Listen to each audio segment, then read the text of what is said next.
A Cheney Ford dealership is rebuilding tonight after a major fire last night. It caused more than $1 million in damage. KAKEland's Wray talked to the owners of Lubbers Ford to find out what comes next.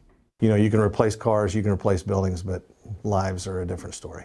No one's life was lost during this fire Monday night in Cheney, thanks to a quick response time from the Cheney Volunteer Fire Department. Though one employee of Lubbers Ford Dealership was treated for smoke inhalation. I mean, I can't say enough. We got really extremely lucky. It could have been a lot worse. Had that fire department not shown up as fast as they did, it could have been really bad. The fire is believed to have been started from a spot welding spark catching a chemical ablaze, creating over $1 million worth of damage to the Lubbers Ford service station that has been standing for 29 years. When you have a fire like that where chemicals were involved, tires, you got to make sure that nobody's back there breathing it in until it is absolutely cleared. The smoke damage is extensive. Tuesday, a hazmat team spent most of the day cleaning up spilled motor oil and chemicals, one of the first steps of recovery for Lubbers. We're going to build back, and we're going to build back bigger and better. There were 5 cars in the service station at the time of the fire, and the dealership says they're working with those folks to make things right. For now, the Ford side of Lubbers is closed, but they're hopeful for reopening in a couple of months before summertime. Making sure we get everything replaced.